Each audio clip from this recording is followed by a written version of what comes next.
Welcome back, students. We continue with our chapter in Science 1, Gravitation. Mass and weight. Mass is the amount of matter which is present in the object. The SI unit of mass is kilograms. Mass is a scalar quantity. Its value is same everywhere. Its value does not change even when we go to another planet.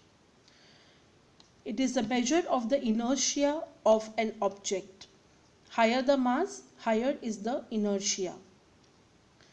Weight. The weight of an object is defined as the force with which the earth attracts the object. The force given as F on an object of a mass m on the surface of the earth can be written as weight, that is W, is equal to F is equal to m into g.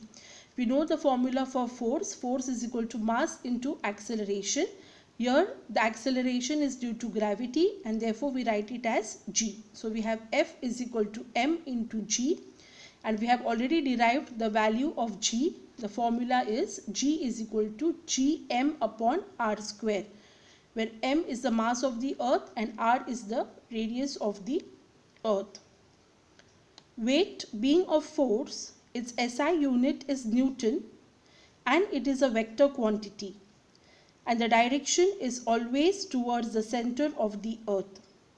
As the value of g is not same everywhere, the weight of an object changes from place to place, though its mass is constant everywhere. So mass is constant everywhere. So wherever we go on any place, even on other planets, the mass will remain the same. But as the value of g is different at different places, the weight of an object changes with place.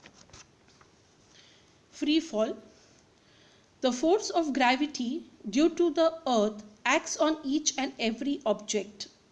When we were holding the stone in our hand, the stone was experiencing this force, but it was balanced by a force that we were applying on it in the opposite direction. As a result, the stone remained at rest. Once we release the stone from our hands, the only force that acts on it is the gravitational force of the earth, and the stone falls down under its influence. Whenever an object moves under the influence of the force of gravity alone, it is said to be falling freely.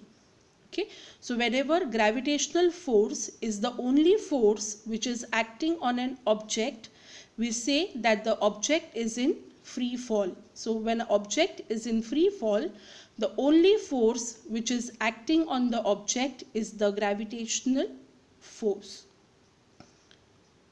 Thus the released stone is in a free fall. In a free fall, the initial velocity of the object is 0 and it goes on increasing due to the acceleration due to gravity of the earth. During free fall, the frictional force due to air opposes the motion of the object, and a buoyant force also acts on the object. Thus, true free fall is possible only in a vacuum. For a freely falling object, the velocity on reaching the earth and the time taken for it can be calculated by using Newton's equations of motion. For a free fall, we have just studied that for a free fall, the initial velocity, that is u, is equal to 0, and the acceleration is the acceleration due to gravity. So a is equal to g. So we have Newton's laws of motions, which we can write for free fall as: the first law of motion is v is equal to u plus at. Okay, so u is equal to 0, so it becomes v is equal to g into t. In place of a, we write g, which is acceleration due to gravity. The second law of motion is s is equal to ut plus half at square. So since u is equal to 0, ut becomes 0 and a becomes g. So we have s is equal to half into gt. And third law of motion is v square is equal to u square plus 2as. Okay, again u is equal to 0, so u square will be 0. So we have v square is equal to 2gs. A becomes g. Okay, so these are the three laws of motion which we can use when the body or the object is in a free fall. V is equal to g into t, s is equal to half gt square, and v square is equal to 2gs. Now we have also studied that the acceleration due to gravity is always vertically downwards. So for calculating the motion of an object which is thrown upwards, the acceleration is negative, that is in the direction opposite to the velocity, and is taken as minus g. Okay, so if an object is moving upwards, okay, it is in the direction opposite to the direction of the force of gravity. Okay, so the value of g is taken as negative when the object is moving upwards. So the value of g is taken as minus g. The magnitude of g is the same, but the velocity of the object decreases because of this negative acceleration. The moon and the artificial satellites are moving only under the influence of the gravitational field of the earth. Thus they are in a free fall. Gravitational potential energy. The energy stored in an object because of its position or state is called potential energy. This energy is relative. Relative means it is considered in relation to something else. Okay, so your potential energy is relative. Okay, and increases as we go to greater heights from the surface of the earth. We had assumed that the potential energy of an object of mass m at a height h from the ground is mgh.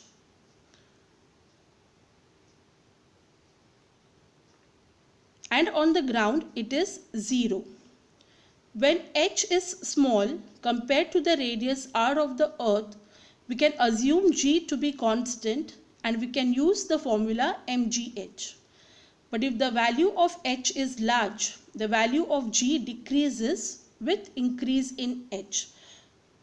For an object at infinite distance from the earth, the value of g is 0 and the earth's gravitational force does not act on the object. So if an object is at an infinite distance from the earth, okay, the gravitational force is 0 because the earth's gravitational force does not act on the object which is at an infinite distance from the earth. So it is more appropriate to assume the value of potential energy to be 0 there. Thus for smaller distances, that is heights, the potential energy is less than 0, that is it is negative. So if an object is at a height h from the surface of the earth, its potential energy is given by the formula minus g m into m upon r plus h. Okay, where capital M is the mass of the earth, small m is the mass of the object, r is the radius of the earth, and h is the distance of the object from the earth. Escape velocity. When a ball is thrown upwards, its velocity decreases because of the gravitation of the earth. The velocity becomes 0 after reaching a certain height, and after that the stone starts falling down.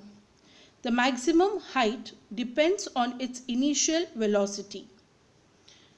According to Newton's third equation of motion, that is v square is equal to u square plus 2as, v is the final velocity of the ball and it will be 0, and a is equal to minus g. Acceleration due to gravity will be negative because the ball is moving upwards. And hence the maximum height of the ball is given by S will be equal to minus u square upon 2g. Thus, higher the initial velocity u, the larger is the height reached by the ball. The reason for this is that the higher the initial velocity, the ball will oppose the gravity of the earth more and larger will be the height to which it can reach. Okay, so if the velocity, that is initial velocity, is more, the ball will oppose the force of gravity more and the height which it can reach will be larger. We have seen that the value of g keeps decreasing as we go higher above the surface of the earth. Thus the force pulling the ball downward decreases as the ball goes up. If we keep increasing the initial velocity of the ball, it will reach larger and larger heights, and above a particular value of initial velocity of the ball is able to overcome the downward pull by the earth and can escape the earth forever and will not fall back on the earth. This velocity is called escape velocity. Okay, so if we are able to increase the initial velocity to such an extent that at a particular point the ball is able to overcome the downward pull of the earth and it will escape the earth's gravitational force forever, okay, and it will not fall back on the earth. So this velocity at which the object escapes the earth's gravitational force, this velocity is called as the escape velocity. Okay, so escape velocity is the velocity at which an object is able to overcome the downward pull by the earth and escape the earth forever and not fall back on the earth is called escape velocity. We can determine its value by using the law of conservation of energy. An object going vertically upwards from the surface of the earth having an initial velocity equal to the escape velocity escapes the gravitational force of the earth. The force of gravity, being inversely proportional to the square of distance, becomes zero only at infinite distance from the earth. Okay, so we have studied in the gravitational law that the force of gravitation is inversely proportional to the square of distance.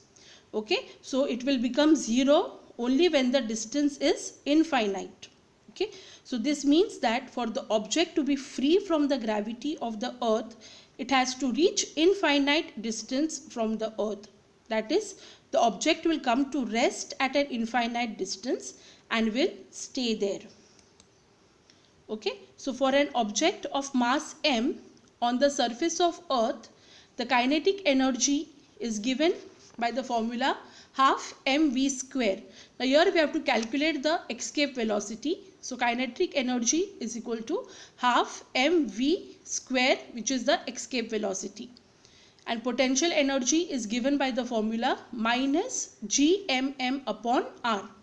So by the law of conservation of energy, total energy given by E1 is equal to kinetic energy plus the potential energy.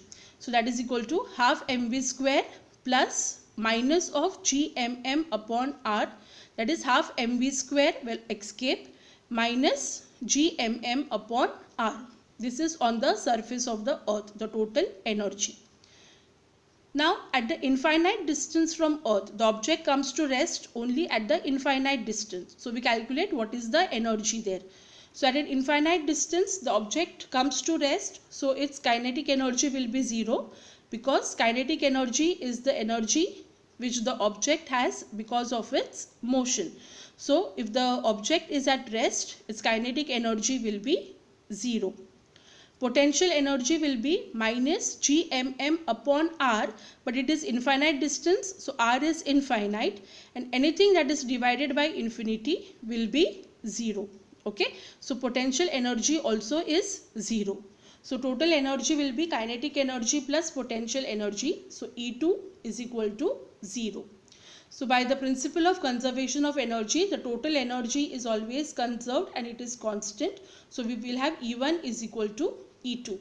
So E1 is half mv square escape minus gmm upon r, that is equal to 0 because E2 is 0. Okay, so now minus gmm upon r goes on the other side. Okay, so I have calculated, I have solved entire thing here. Okay, so half mv square is equal to gmm upon r. So we escape the velocity, escape velocity square will be 2 goes on the other side. Okay, m also goes on the other side. A small m, that is mass of the object, gets cancelled. So v square is equal to 2 gm upon r. Okay, now for simplification we multiply the right hand side by r square and divide by r square. So we have v escape square is equal to 2 gm upon r square into r square upon r. Okay, now we know that gm upon r square is the value of small g, sorry. Okay, so this will be 2g into r square upon r. So again one r gets cancelled. So we have v square is equal to 2g into r. So taking square root, the escape velocity is square root of 2g r. Okay, so now substituting the values, 2 into the value of g is 9.8 into the value of r is 6.4 into 10 raised to 6. So on calculating we get the value as 11.2 kilometer per second. Okay, so for any object, if it has to escape the earth's gravitational force forever and not fall back on the earth again, it should have a minimum initial velocity which is more than 11.2 kilometer per second.